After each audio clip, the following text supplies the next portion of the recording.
Écoute. Écoute. Bonjour, mon invité aujourd'hui est François Thuillier qui vient de publier aux éditions Le Temps Présent La Révolution antiterroriste.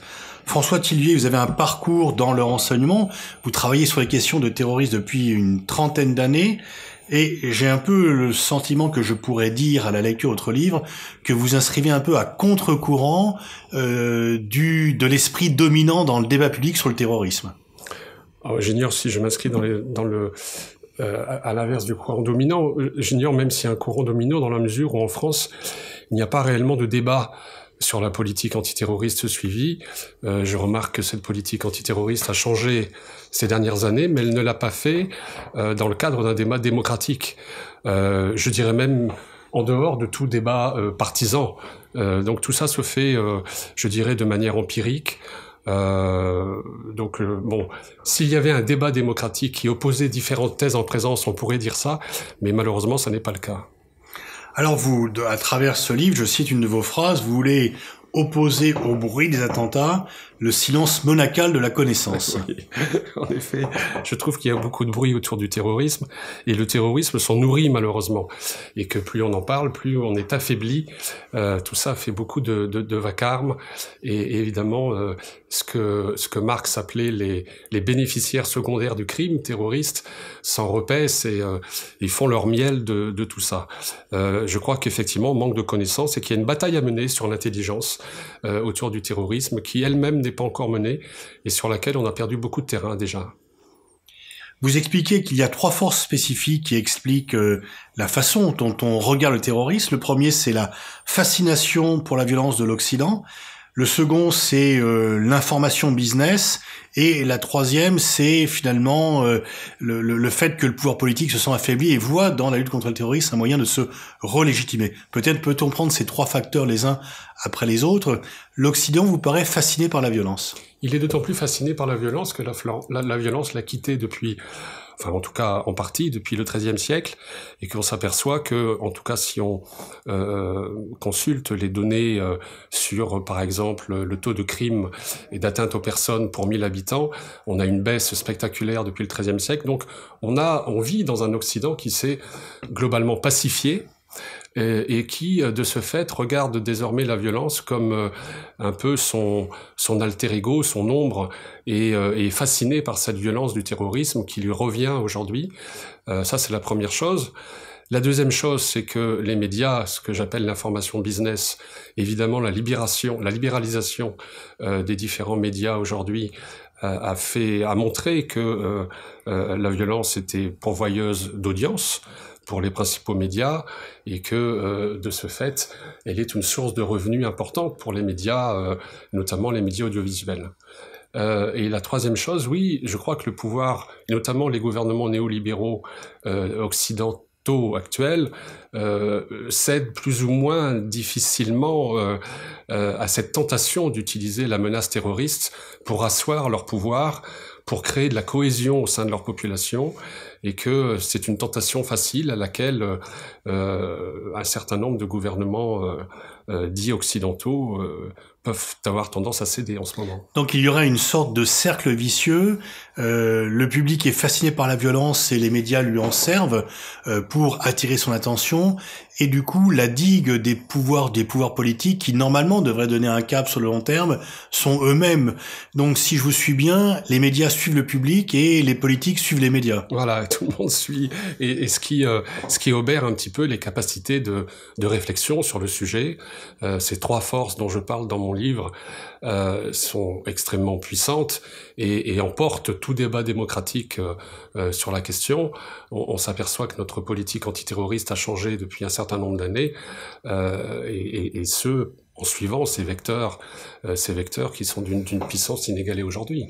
Vous parlez d'un modèle latin qui aurait été abandonné au profit d'un modèle anglo-saxon. Pouvez-vous préciser quels sont les contours de ces deux modèles? Il est clair qu'on a eu une radicalisation qu'on peut à la limite porter en regard de la radicalisation dite islamiste aujourd'hui, une radicalisation de notre politique antiterroriste qu'on peut décliner depuis à peu près une vingtaine d'années, mais il y a eu un grand changement dans les années 2007-2008, surtout 2008, et ça je l'explique dans mon livre, dans la mesure où la principale force, le principal vecteur de changement de notre politique antiterroriste aura été sans doute les attentats de Londres en 2005, en 2005, et le fait que à ce moment-là, la présidence du Conseil de l'Union européenne était assurée au même moment par le Royaume-Uni, que le Royaume-Uni a exercé son influence via Bruxelles pour, en quelque sorte, imposer un modèle de lutte contre le terrorisme qui était le sien, qui était pensé pour le Royaume-Uni, qui était pensé pour un pays de tradition communautaire et de religion d'État, c'est-à-dire tout l'inverse de notre modèle républicain, que j'appelle le modèle latin dans mon livre, et que depuis, on essaye de suivre un petit peu ce modèle-là, je dirais presque à front renversé. C'est un modèle contre nature pour nous, qui conduit En quoi est-il contre nature et quels sont les éléments distinctifs de ces deux modèles? Je prendrai un exemple, la lutte contre la radicalisation. La lutte contre la radicalisation qui est hérité de ce modèle-là, mais qui contrevient à notre principe laïque, par exemple. Il n'est pas possible pour nous de lutter, par exemple, contre les dévoiements d'une religion, pour reprendre les termes du président Macron à la préfecture de police. Ça n'est pas à l'État de lutter contre les dévoiements d'une religion. L'État est là pour lutter contre un crime. On a déporté la police républicaine d'une police de l'acte à une police du comportement. On a réveillé en elle sans doute des appétits qu'il ne faudrait pas regretter un jour. En tout cas, on travaille aujourd'hui à front renversé. Si tout cela encore était efficace, j'en doute. En tout cas, j'appelle à une évaluation de notre politique antiterroriste aujourd'hui. Mais il est clair qu'on applique aujourd'hui un modèle qui n'était pas au départ pensé pour nous. Alors, vos contradicteurs vous diront que ceux qui commettent des attentats se réclament de l'islam et qu'il est donc légitime, normal et indispensable d'étudier comment passe-t-on de l'un à l'autre et comment passe-t-on à une radicalisation. Qu'est-ce que vous répondriez à cela? Mais je me demande comment se fait-il qu'on leur ait accordé si facilement la faculté de parler au nom de l'islam. D'ailleurs, si on écoute les musulmans eux-mêmes disent que les terroristes ne sont pas musulmans. Donc, de quel droit nous-mêmes nous aurions à nous intéresser à cette radicalisation religieuse qui, tous les chercheurs et tous les sociologues s'accordent à dire qu'elle est minime dans les processus de passage à l'acte. Dans les déterminants du passage à l'acte, la religion elle-même était quelque chose qui arrive après. La propension à la violence, en général, précède le passage par l'islam. Le passage par l'islam n'est qu'un habit, n'est qu'un masque que revêt le terroriste avant de passer à l'acte, puisqu'il fait de lui, en quelque sorte, l'ennemi le plus craint. C'est ce qui le rend le plus, je dirais... puissant, hostile à la société. Et c'est sans doute pour ça qu'il le revêt à un moment donné. Mais voilà, je pense que ça nous affaiblit. Je crois qu'on a accordé des victoires aux terroristes bien trop facilement. Cette victoire-là, en tout cas, était importante. On a affaire à des terroristes qui nous disent « on veut que vous nous considériez comme l'avant-garde de l'islam », que vous nous considériez comme le glaive d'une Oumma fantasmée, tout ça, on leur a accordé ça. Je crois qu'on s'est affaibli en le faisant. Ils voulaient de nous une déclaration de guerre, ils voulaient être traités en égaux, justement parce que ils ne voulaient pas être traités en simples criminels. On leur a accordé ça. On leur accorde quasiment tout ce qu'ils nous demandent. Je crois qu'il y a un terrain sémantique à regagner et on ne doit pas, en tout cas, leur livrer bataille sur le terrain de bataille qu'ils nous ont désigné. On doit, nous, décider de notre doctrine souverainement par rapport à des gens qui nous affirment qu'ils sont musulmans. On peut en douter. En tout cas, on peut douter du fait que ce soit ça le déterminant du passage à l'acte. Alors vous êtes assez sévère avec le pouvoir politique, notamment vous dites que François Hollande, qui le 16 novembre 2015, devant le Parlement réuni en congrès, dit « La France est en guerre », accorde une importance excessive à nos ennemis, de même que lorsqu'Emmanuel Macron déclare « La France est en guerre » contre un nommé Iyad Ag-Ghali, eh bien vous dites « Ce n'est pas faire injure à monsieur Iyad Ag-Ghali », par ailleurs chef touareg de son État, que d'interpréter comme un bel hommage le fait d'être considéré par la 5e puissance mondiale comme un adversaire à sa hauteur. Oui, je crois qu'il y a un problème de communication, certainement, dans la mesure où on a des effets déclaratoires qui sont souvent contre-productifs. Là encore, avec une telle politique de communication, je crains qu'on s'affaiblisse par rapport au terrorisme et que on devrait tout ce qui concourt à exceptionnaliser la lutte contre le terrorisme, à en faire un crime d'exception, je pense nous affaiblit et le renforce. Et en fait, vous ne posez pas sur un débat moral, vous vous posez sur un terrain d'efficacité. Ce que vous dites, c'est que ce n'est pas immoral de faire cela, enfin ça l'est également, mais ce n'est pas là le problème, c'est que c'est contre-productif par rapport à l'objectif même qui est recherché, à savoir combattre les terroristes. Je crois que le débat a déjà été porté depuis de nombreuses années sur la manière dont cette nouvelle politique antiterroriste est attentatoire à un certain nombre de libertés individuelles et de libertés publiques. C'est un débat qui a été relativement bien documenté ces dernières années par les organisations de défense des droits de l'homme. Je ne vais pas y revenir. Je pense que il est bien plus intéressant et pertinent de porter le débat sur l'efficacité de cette lutte antiterroriste et qui, il me semble, souffre de toute cette exceptionnalisation du crime et ces déclarations un peu à l'emporte-pièce. Oui, je crois que le débat serait plus intéressant à porter par ce biais-là que plutôt que sur le biais des libertés qui, là encore, est bien mieux porté ailleurs que par moi. Mais en même temps, dans le débat public, lorsque ça m'est arrivé à de nombreuses reprises, lorsque l'on minore non pas le défi terroriste, mais que l'on dit qu'il faut pas en faire l'alpha et l'oméga des questions de sécurité, qu'à trop en parler on le nourrit au lieu de le combattre, on se fait très rapidement taxer de complice objectif du terrorisme, d'idiot utile du terrorisme ou d'islamo-gauchiste. Oui, alors que ce serait plutôt l'inverse qu'il faudrait dire et que je crois que toutes ces déclarations, les partisans de cette nouvelle politique, dans la mesure où ils nous affaiblissent par rapport aux terroristes. Prenez le débat, par exemple, ces dernières années, sur le fait de comprendre, d'excuser, de comprendre. Quand un Premier ministre, par exemple, à l'Assemblée ou dans d'autres cénacles dit que chercher à comprendre le terrorisme, c'est déjà l'excuser. Il s'agit de Manuel Valls, pour ne pas le nommer. À ce moment-là, ça revient à nous désarmer intellectuellement par rapport au terrorisme, alors que c'est tout l'inverse. Justement, chercher à le comprendre, c'est lutter. Et là, il y a une bataille de l'intelligence à mener, il y a un réarmement intellectuel dont il faut nous doter, dont il faut doter nos services antiterroristes, et dire ça, c'est presque se rendre complice, à la limite, du crime terroriste en refusant de le comprendre. Donc vous inversez la charge de la preuve, et effectivement on ne voit pas pour d'autres phénomènes, si on dit comprendre le cancer c'est ou comprendre la violence routière, c'est l'excuser, on ne dirait jamais cela. Et donc pourquoi cette exception par rapport au terrorisme alors ? Parce que le terrorisme justement a été, et cette nouvelle politique antiterroriste fait consensus aujourd'hui par un certain nombre, et tout ça est très très bien étudié en psychologie sociale, dans le fait de faire c'est-à-dire qu'à partir du moment où une nation est attaquée, on gomme nos différences, on surjoue un petit peu les valeurs qui sont censées être communes, et donc c'est ce que d'ailleurs le président de la République, lors de son fameux discours à la préfecture de police, a dit, c'est faire bloc. Faire bloc, c'est justement malheureusement faire ça. C'est-à-dire c'est refuser tout ce qui pourrait être un ferment de division entre nous. Donc on se rassemble sur des valeurs dont certaines sont tout à fait discutables, et ce faisant, on n'écoute pas en plus de ça les gens qui ne rentrent pas dans ces stéréotypes-là. Par exemple, le musulman qui condamne les attentats, toutes les organisations musulmanes condamnent les attentats, mais on ne les écoute pas, parce que ça ne rentre pas justement dans le stéréotype qui fait en sorte que on fait bloc. On fait bloc, Et voilà, tout ça, et donc c'est pour ça qu'il n'y a pas de débat. La peur a joué un rôle énorme justement dans cette cohésion, dans ce consensus mou qui concourt à la guerre contre le terrorisme.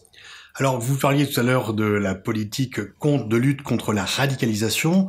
Vous écrivez ceci: c'est un concept erroné, importation irréfléchie de pratiques étrangères à notre tradition politique, recours précipité de faux experts par copinage, communication contre-productive et absence d'études d'impact en amont et d'évaluation en aval. La messe est dite. C'est-à-dire que ça fait maintenant 5 ans, 6 ans.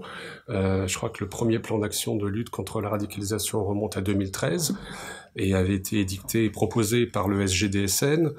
Voilà, on a 6 ans d'application. Je crois que le moins qu'on puisse faire aujourd'hui, ça serait d'en faire l'évaluation et de voir en quelque sorte, d'un côté, ce que cette lutte contre la radicalisation a pu nous apporter. Il y a eu des choses qui ont été faites. Par exemple, le fait d'avoir identifié 20 000 noms, 20 000 individus qui seraient éventuellement porteurs de menaces, c'est peut-être un acquis. Il faut voir après aussi comment il peut y avoir des effets un peu pervers. Mais voilà, je crois qu'il y a eu des choses qui ont été faites, mais on devrait désormais évaluer les effets pervers que cette lutte contre la radicalisation nous a apportés en termes de cohésion nationale, par exemple. Je crois que dès qu'on a commencé à se lancer dans cette lutte-là, on a clairement signifié à 5% de la population française que sa présence sur notre sol n'allait pas de soi. On a signifié à 20% de la population mondiale, les musulmans dans le monde, que voilà, leur compatibilité avec l'Occident pouvait être questionnée. Et ça c'est grave. Les conséquences à long terme sont immenses. Mais quand vous évoquiez cela avec vos anciens collègues, j'imagine que vous avez gardé des contacts, qu'est-ce qu'ils vous répondent ? Dans les services, c'est très compliqué. On a pour prendre les services antiterroristes français, ce sont des gens extrêmement professionnels, tout dévoués à leur tâche, mais il n'y a pas ce genre de débat. Ce sont des services qui sont relativement loyaux au pouvoir politique. Et tout à fait investis dans leur mission. Ils croulent sous le travail, ils font ce qu'ils peuvent, mais il n'y a pas de réflexion, je dirais, théorique sur ces sujets-là. Et puis vous êtes très sévère avec, je dirais non pas les experts, mais les faux experts qui peuplent les plateaux télévisés. Est-ce que vous-même vous êtes souvent sollicité par les médias? Et qu'est-ce que vous pensez de la façon dont les chaînes d'information organisent les débats sur le terrorisme? Alors en France, il y a toute une école de pensée qui désormais a voix au chapitre, mais là aussi, depuis une vingtaine d'années, on pourrait très bien documenter ça, dans toute cette nouvelle criminologie à la française, qui apporte une espèce de prêt-à-penser, de pensée clé en main sur ces sujets-là, et qui truste en quelque sorte les plateaux, qui concourt à l'uniformisation de la pensée sur le sujet. Il n'y a pas de pensée critique sur le terrorisme. Là aussi, c'est très compliqué, et ni sur la lutte antiterroriste, parce que ce consensus qui est bâti de valeurs morales,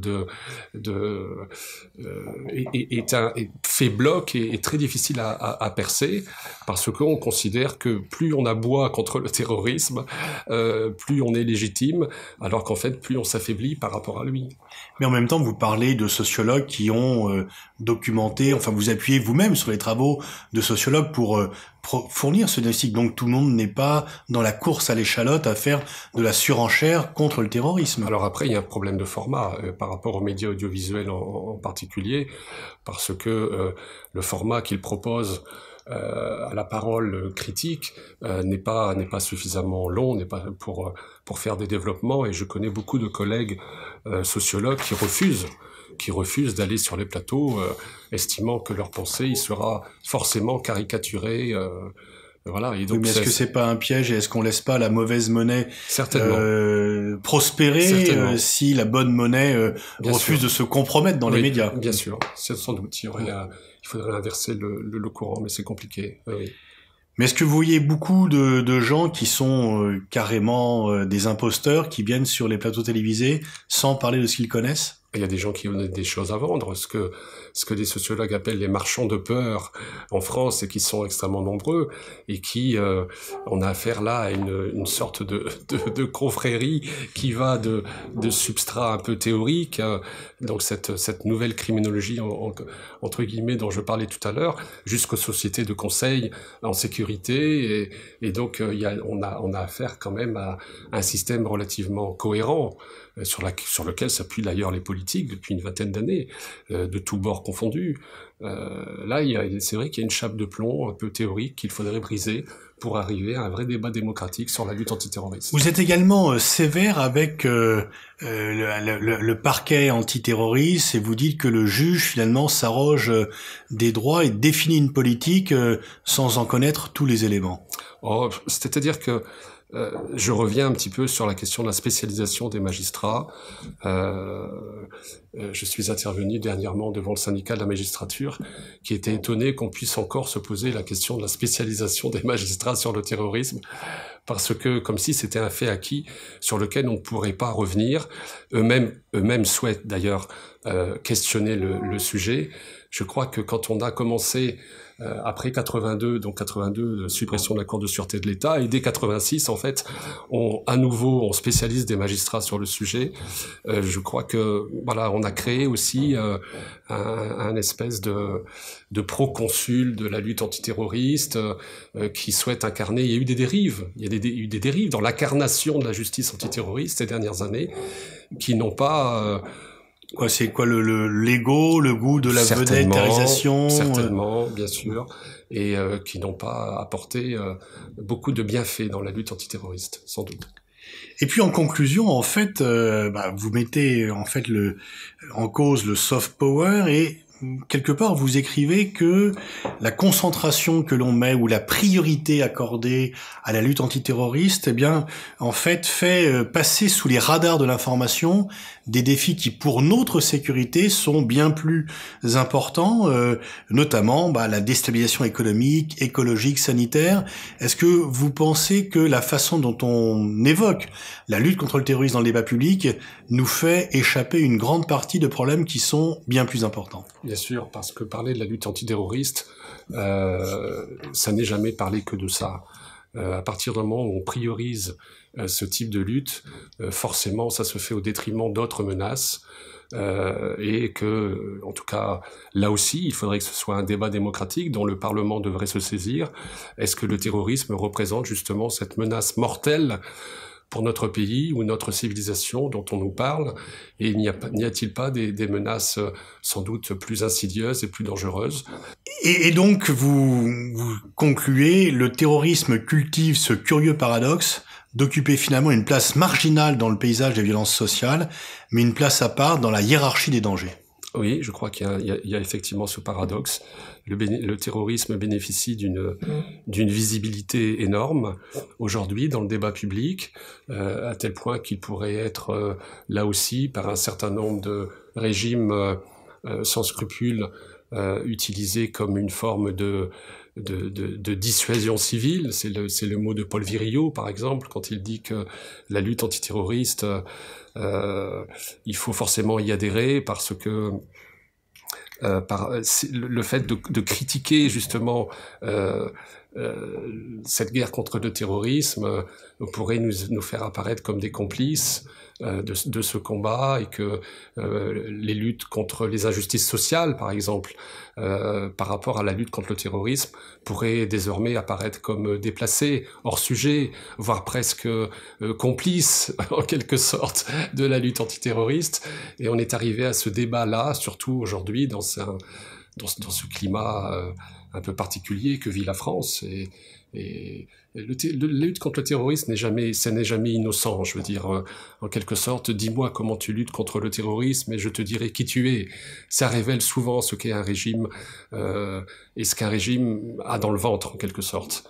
Et ça, je crois que c'est important. On ne perd jamais de temps à discuter, à réfléchir autour du sujet de la lutte contre le terrorisme, parce que c'est tellement régalien, tellement politique, que ça montre souvent le vrai visage d'un État.